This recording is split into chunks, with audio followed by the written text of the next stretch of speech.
Hello, welcome to the first episode of 80s versus 90s. In this video, we compare which decade had the best music between the 1980s and the 1990s. From various genres such as rock music, pop, rap, dance, and techno, which era had the better musical output and selection of tracks? This is music from the 90s versus music from the 80s. Let's begin!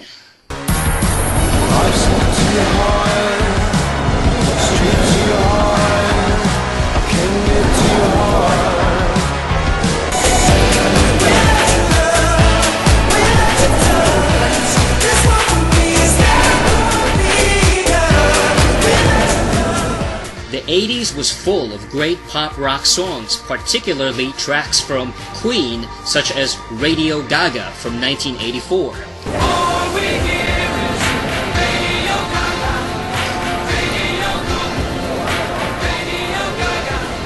Which also influenced a young Stefani Germanotta to adopt her stage name Lady Gaga. Tempted by Squeeze from 1981, which became an iconic licensed song in later years.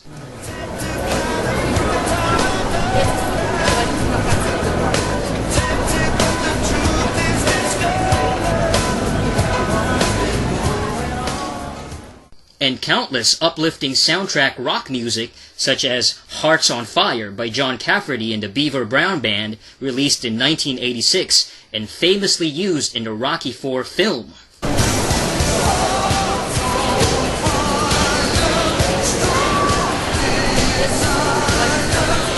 And songs by Spectre General, also known as Kick-Axe, such as Hunger, used in the Transformers animated motion picture from 1986.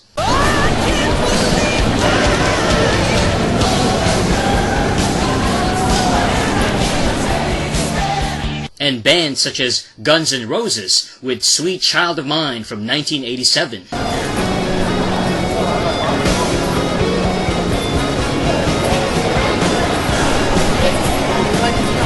80s rock music in general was filled with powerful vocals and dramatic atmosphere, particularly driven by the gated reverb effect popularized by acts such as Genesis with tracks like Mama and In the Air Tonight.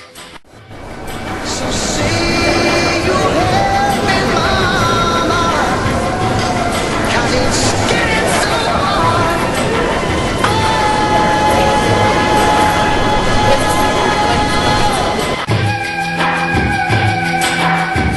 This gated reverb became commonly used and associated with pop songs in the early mid-80s, from acts such as Duran Duran and Bruce Springsteen.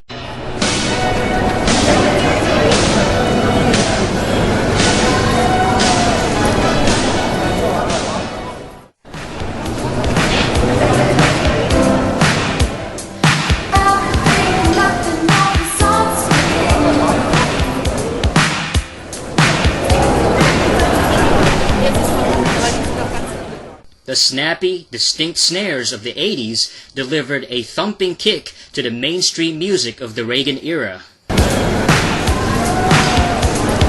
New wave music, a fusion of post-70s punk rock, electronic, and synth pop music, was a distinct staple sound of the early mid-80s mainstream, with teen movies such as The Breakfast Club using songs like Don't You Forget About Me by the Simple Minds from 1985.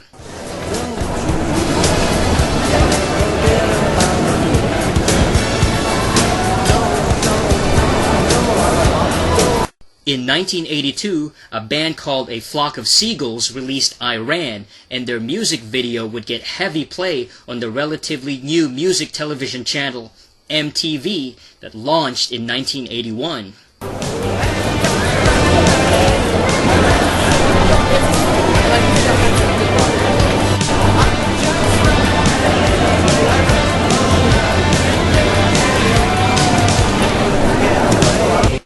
Matter of fact, the first ever music video played by MTV was Video Killed the Radio Star by the Buggles from the late 70s.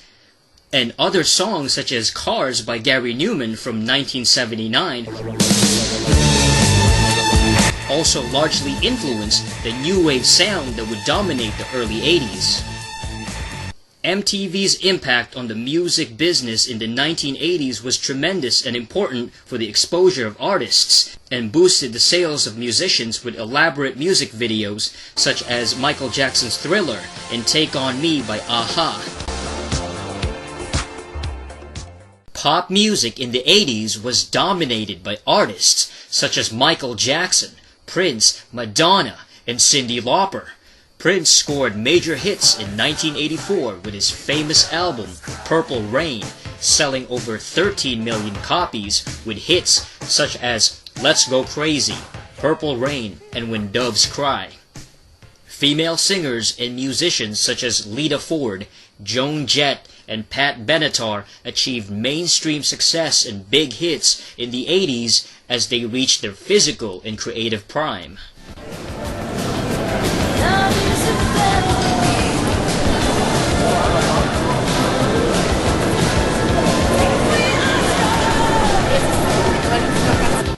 Hard rock and glam metal defined the 80s, such as Bon Jovi, Poison, Rat, Motley Crue, and Dokken, pushing an energetic mainstream rock style that became synonymous with partying, touring, getting girls, and living the rock star life.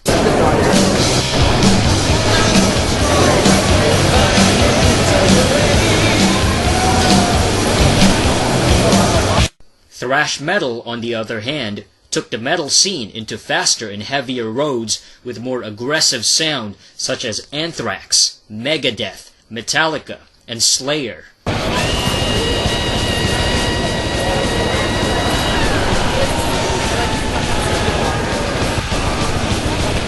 This blood-pumping style emerged partially as a counterbalance to the more commercial-friendly hair metal and decadent glam rock scene, and would influence an entire generation of new metal subgenres and groups.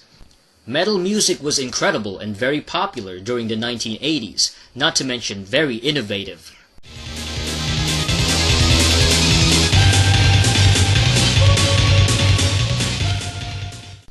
Another form of music that emerged in the mid-80s was jangle pop, a style of alternative rock that has its origins from 60s music with bands such as REM and Let's Active.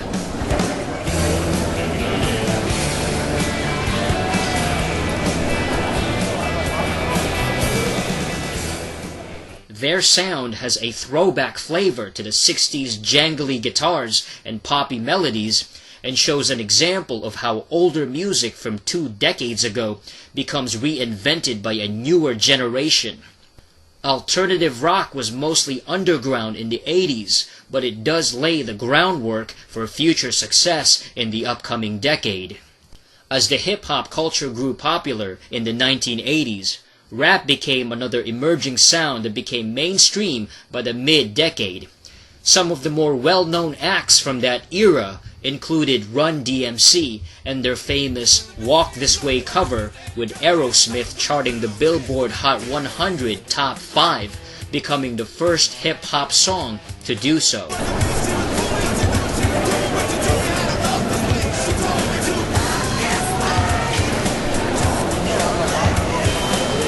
Before this, hip-hop was largely underground and regional, being a sort of East Coast black music pioneered by African Americans in the early 70s and continuing to the early 80s.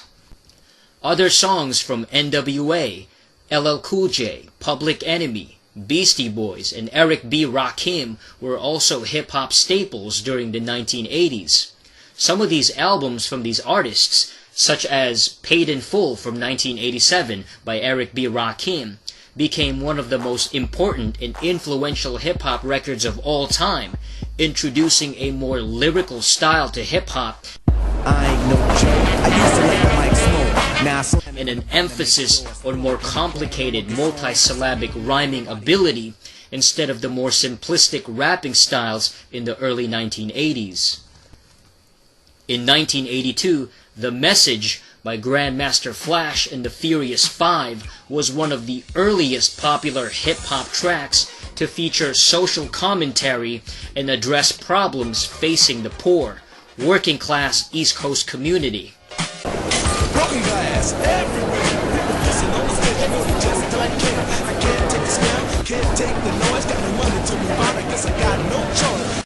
The song helped propel the actual MC/rapper for being the main focus in hip-hop instead of the DJ who provided the name recognition and production earlier on. Hip-hop artists such as Africa Bambaataa incorporated electro music with rapping lyrics, releasing classic tracks such as Planet Rock from 1982. This song would go on to become one of the most influential songs in electronic dance music in breakbeat history.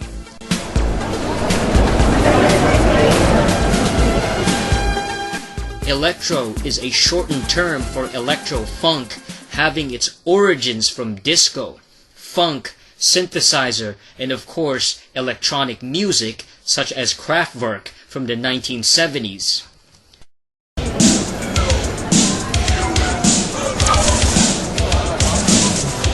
The vocoder and talkbox vocals placed on an electro beat produced a futuristic yet distinctly 1980s style that sounds very nostalgic today.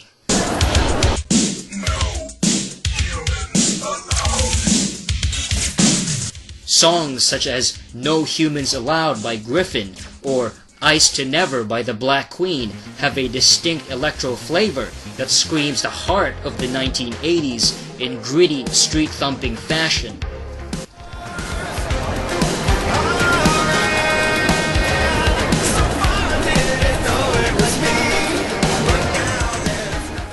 Another form of dance music in the early 80s was high energy, a style that emerged from the late 70s disco and pop music that provided a faster tempo and catchy beat for the 80s generation. In the late 70s, Donna Summer released a song called I Feel Love, which she described as high energy vibe, and this electronic style began the movement we know today as EDM and techno music.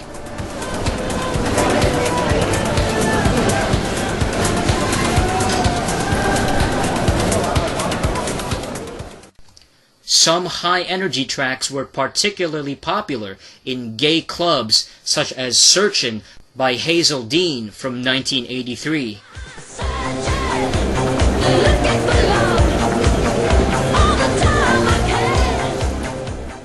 One of the more famous songs from the genre is You Spin Me Round Like a Record by Dead or Alive from 1984.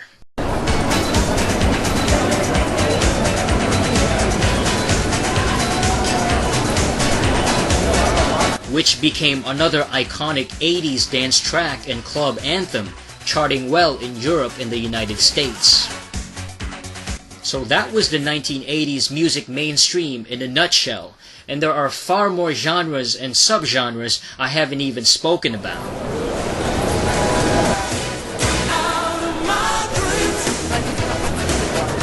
However, it's time to move on and check out what came after all this 80s craziness. Let's move on to the 90s.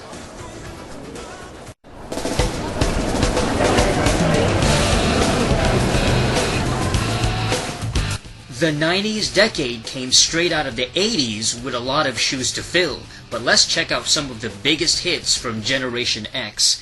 The 90s music industry began with a familiar feel. Many artists originated from the mid-late 80s, and their music videos still looked and felt like 1980s carryovers. One example is a song by rapper Vanilla Ice called Ice Ice Baby, which originally came out in 1989 but re-released nationally in 1990. Alright, stop, collaborate, listen. I sit back with my brand new invention. So tight, flow like a hawk, alien light. Yo, I don't know. Ice Ice Baby used a sample of Queen and David Bowie's Under Pressure from 1981.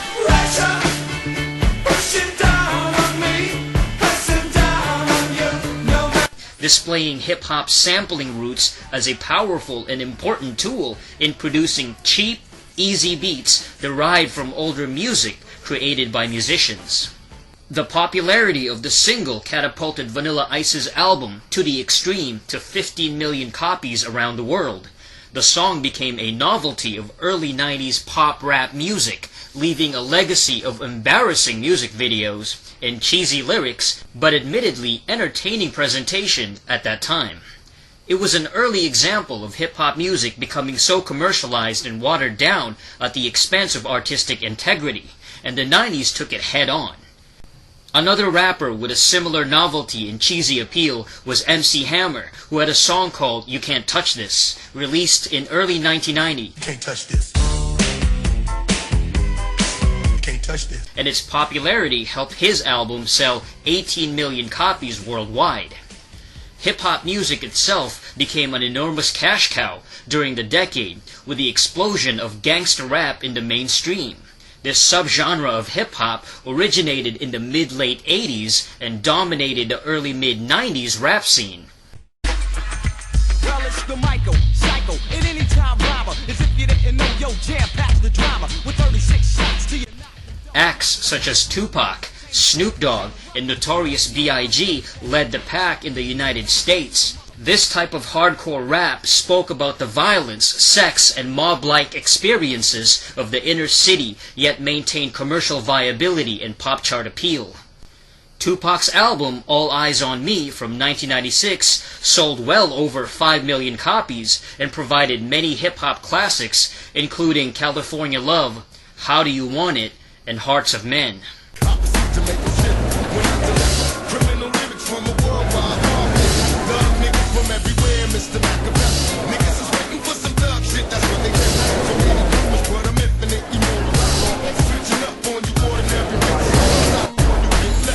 Other important albums from the genre include The Chronic by Dr. Dre from 1992, popularizing the West Coast G-Funk sound of the early mid-90s, with songs like Fuck With Dre Day and Nothing But a G-Thang.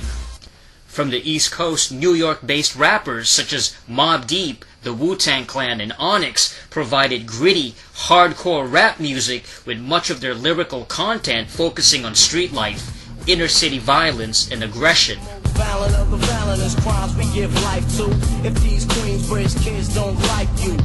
One particular album by Nas called Illmatic was full of quality samples and production from DJ Premier, Pete Rock, and Large Professor.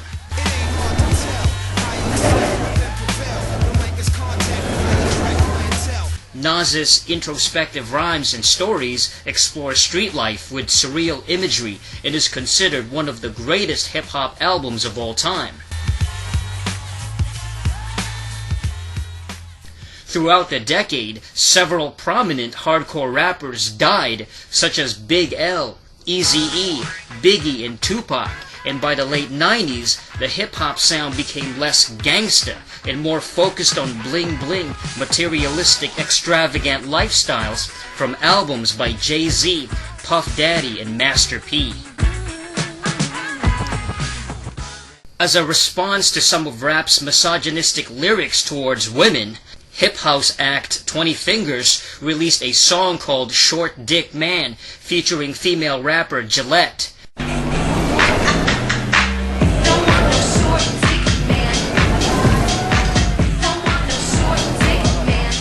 The comedic dance pop song strikes back at the size of men's private parts and how a woman does not want a man with a small penis.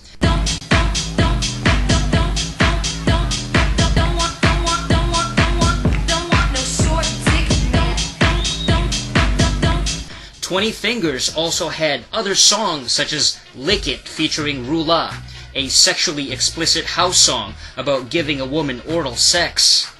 You gotta lick it before we kick it. You gotta get it soft and wet so we can kick it. You gotta lick it before we kick it. You gotta get it soft and wet so we can kick it. House music began in Chicago during the mid-80s as a new generation of electronic music with roots from disco, electro, and high energy, and by the late 80s reached international flavor with tracks like Pump Up the Volume by Mars in 1987. Pump up the volume. House music exploded onto the mainstream by the early 90s with club anthems such as Show Me Love by Robin S. In 1990, Robin Stone released her original version of Show Me Love with a more traditional 1980s instrumental. Heartbreaks and promises, I've had more than my share. But in 1992, the Stonebridge remix of her song became one of the most iconic and influential house tracks in dance music.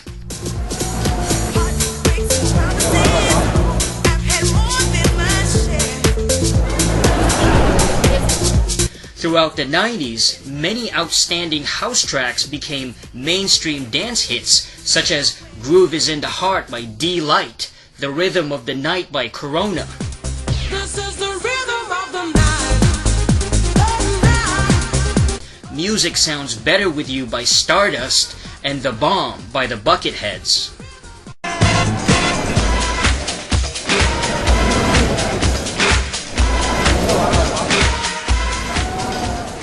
In the late 80s, rave music began to develop as part of electronic dance music with tracks such as Pacific State by 808 State and What Time Is Love by the KLF.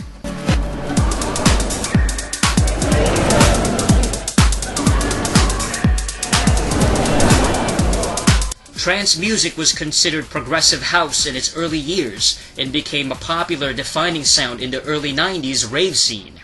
Other genres such as breakbeat hardcore also contributed rave albums such as Lust by Lords of Acid from 1991.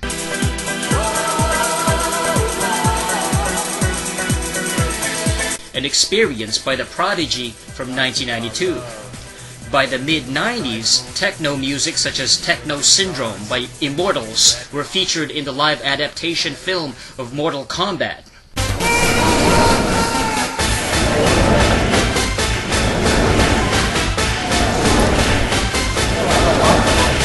Other house and electronic acts such as Left Field, Underworld, and Primal Scream appeared on popular movie soundtracks such as Trainspotting Volume 1 and Volume 2 from 1996 and 1997 respectively.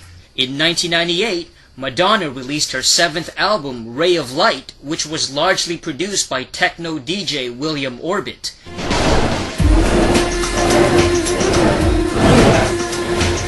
The album is credited with giving mainstream exposure to electronica music and bringing EDM-style production into mainstream pop culture with tracks such as Frozen and Ray of Light.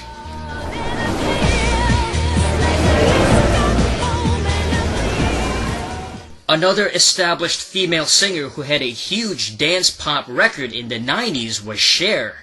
While Madonna kept herself relevant after the 80s, Cher's mainstream music presence faded from the limelight after the 60s and 70s. In 1998, Cher's career had a major comeback, and her hit song Believe was the first commercial single to feature auto-tune. Do you believe in love? In terms of rock music, the Seattle sound known as grunge began in the mid-80s and found mainstream success by the early 90s.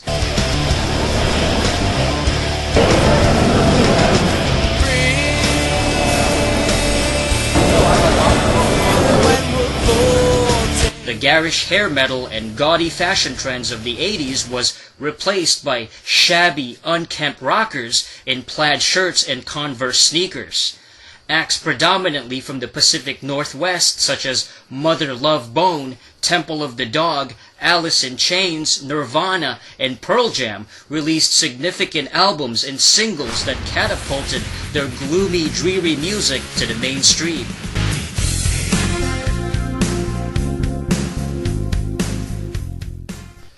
Nevermind, Nirvana's second album, became one of the most influential records of the 90s after their hit singles music video for Smells Like Teen Spirit received heavy rotation on MTV. Their style and presentation were influenced by alternative rock bands from the 80s, such as Sonic Youth and the Pixies.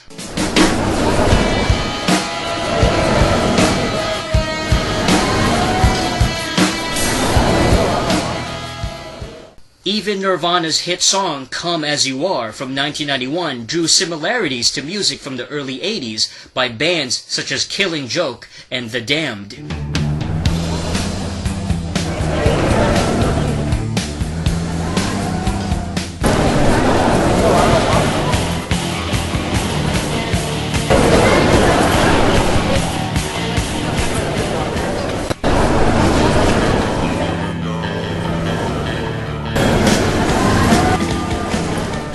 Pearl Jam found similar success after grunge took off, with their album 10 selling over 13 million copies in the United States with hit songs such as Jeremy, Alive, and Even Flow from 1991.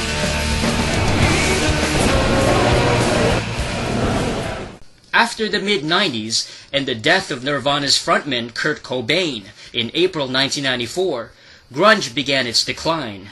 Post-grunge, a cleaner, more commercial-friendly style of rock music, became popular. Oh, make me over.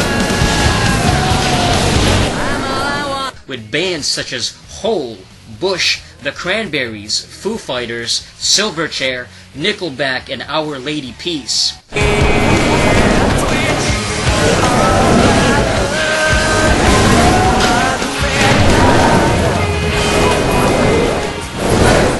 Matter of fact, Bush was accused of being a Nirvana ripoff when they first arrived in the scene in late 1994. Their debut album, 16 Stone, featured hit singles Come Down and Glycerin.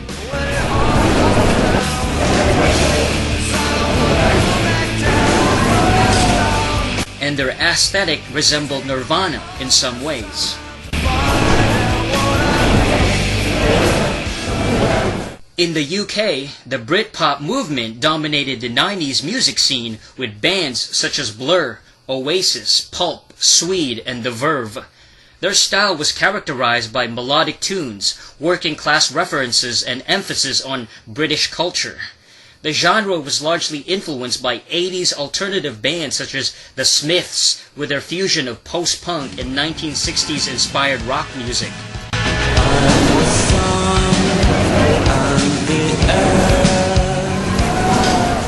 By the mid-90s, Oasis and Blur had engaged in a sales rivalry for Britpop supremacy, hyped up by the media, and Oasis had an incredible album called What's the Story, Morning Glory, released in 1995.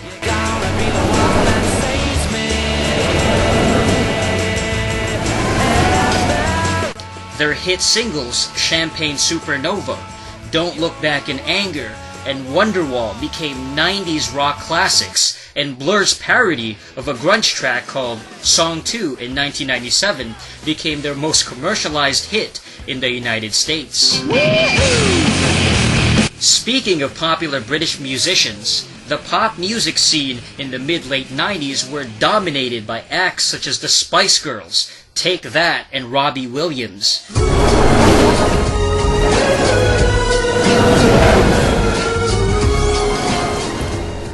As an all-girl music act, the Spice Girls would go on to become the biggest-selling female group in history with their marketed girl power image and catchy hit singles such as Wannabe and Say You'll Be There.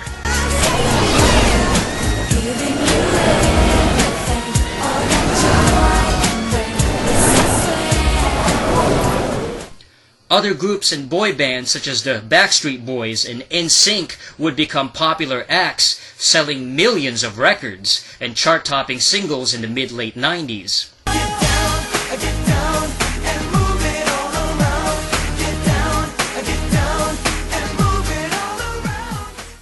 This boy group phenomenon began in the 80s with acts such as New Edition and New Kids on the Block, packaging a vocal crew of young men who can dance and sing love songs to young girls.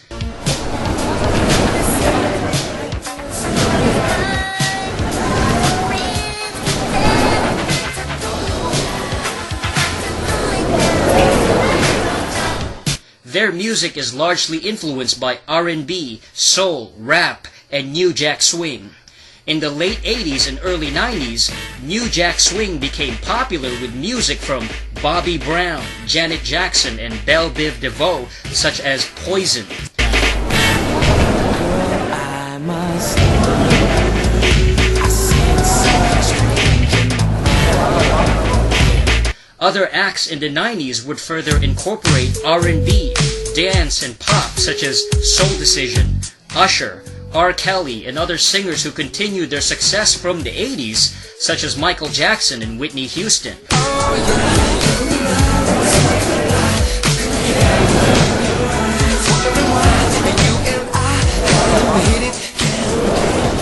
Women, in particular, played a prominent role during the decade, with singers such as Alanis Morissette, Sheryl Crow, Fiona Apple, and Meredith Brooks scoring big hits during the 90s.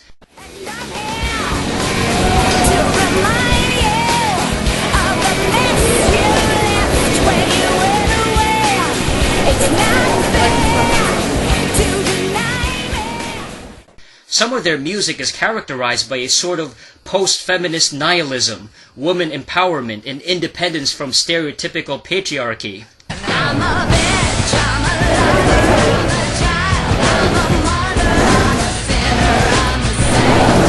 I do not feel ashamed. Other female vocalists established themselves in the 90s, such as Mariah Carey, Christina Aguilera, and Selena Quintanilla Perez.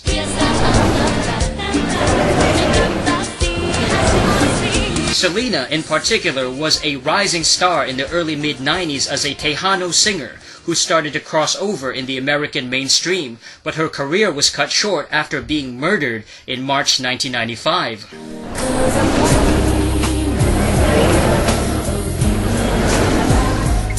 She has sold over 60 million copies around the world, and her success paved the way for the Latin invasion of the late 90s. Hispanic and Latino singers such as Marc Anthony, Jennifer Lopez, and Ricky Martin released popular singles, and Spanish-speaking artists became more prominent by 1998-1999.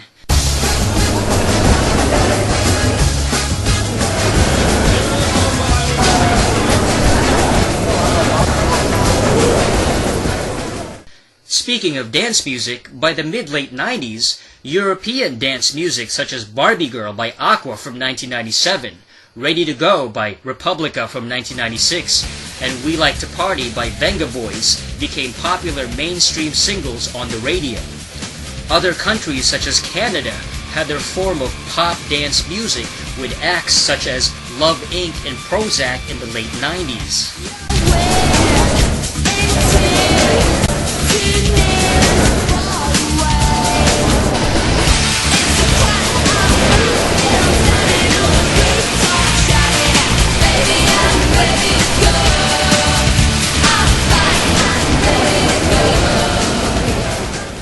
The hair metal and heavy metal scene of the 80s largely disappeared in the mainstream, replaced by nu metal and alternative metal bands such as Korn, Deftones, Static X, Papa Roach, and Limp Bizkit by the mid-late 90s.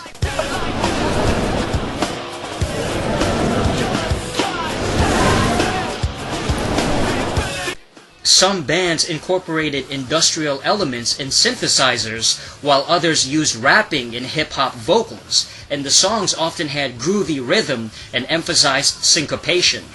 Nu metal was influenced by bands such as Anthrax, Tool, Beastie Boys, and Rage Against the Machine from the late 80s and early 90s.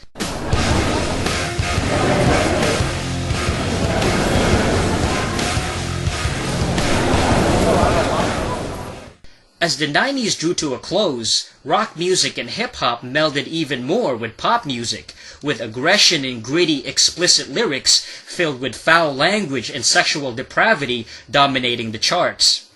Eminem, the first mainstream white rapper legitimately accepted by the black hip-hop community, broke out in the late 90s. His work with Dr. Dre, Snoop Dogg, among other established rappers in the underground, lent to his credibility as one of hip-hop's rising stars by 1999. keep fucking around with me, turn me back to the old days. Nowadays, everybody wanna talk, they got something to say. Nothing comes out when they move their lips. Cause the wrong generation, motherfuckers act like they forgot about Dre. Grunge music came and went. Britpop faded and was replaced by post-Britpop acts such as Coldplay and Radiohead.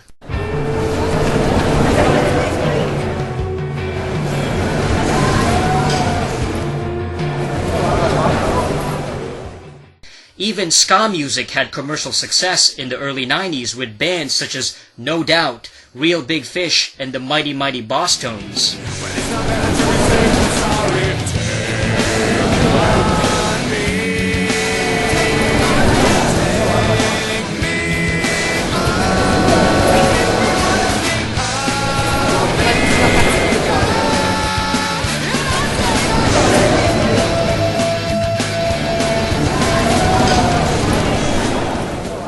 The groundwork for emo music was laid out with underground bands such as Sunny Day Real Estate and Jawbreaker releasing records that blended indie rock and pop punk elements in the early mid-90s.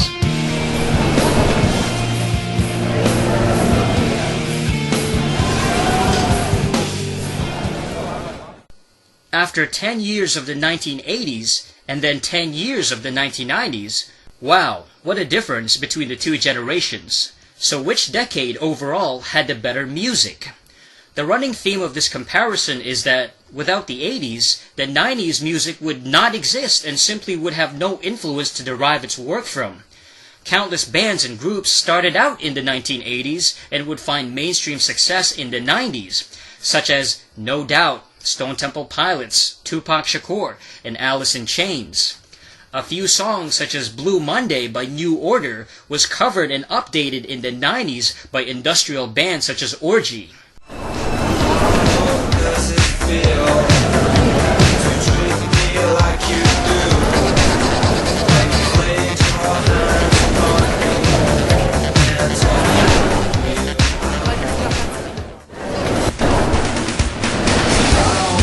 does it feel to treat me like you do? When you laid your hands on me. A lot of stylistic influences and genres from the 80s fused and evolved and merged together, forming new sounds in the 90s. However, the same thing can be said for the 1980s and how the 70s and 60s influenced that era's music. Post-punk bands such as Joy Division began in the mid-70s and became one of the most influential and imitated bands of the 80s alternative rock scene.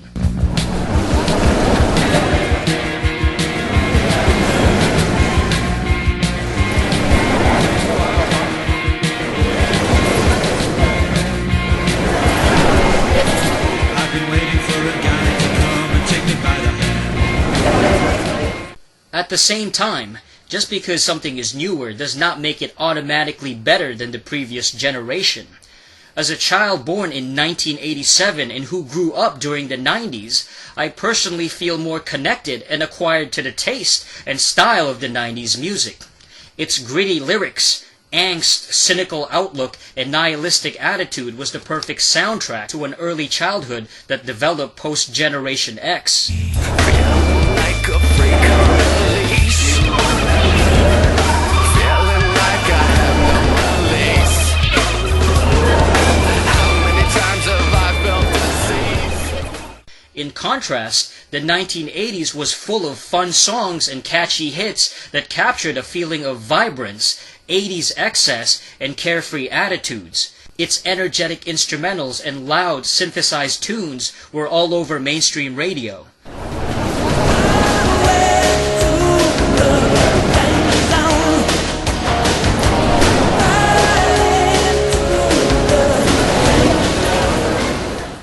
However, some of 80s music were also filled with underlying themes of melancholy, sadness, or darkness, such as Tears for Fears, The Cure, and The Police.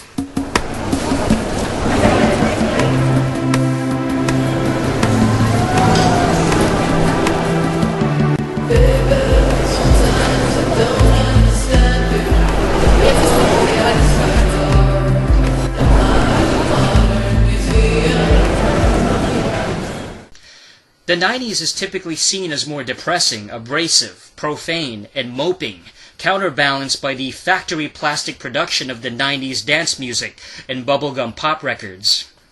As an adult in my late 20s, I find 80s music generally more intriguing, interesting, and thought-provoking compared to the 90s music. While I still love a few songs from the 90s, such as Ready to Go by Republica, or Bittersweet Symphony by The Verve, or Drinking in LA by Brand Van 3000, the 1980s is like a happy medium between angst and happy, loud and fun, sad and depressing, without being too obnoxious or offensive. It had electronic bass music, but not overdone like the mindless production of the 90s techno and electronica. 80s rap music was full of genuine emotion and conscious lyrics, while 90s rap music glorified thug life and drug-dealing criminality of street culture, despite admittedly having better production and more developed beats. If I had to choose between the 80s versus the 90s, in my opinion, the best of the 1980s is better than the best of the 1990s music. The 80s music wins and overall has the better tunes, songs, and music compared to the 90s. 90s lose, 80s win. That's it for this episode of 80s versus 90s. Tune in next time for another edition of 80s versus 90s. Check out the channel for more videos and subscribe to the channel, youtube.com/TheReviewSpace. Thanks for watching and until next time. Ciao.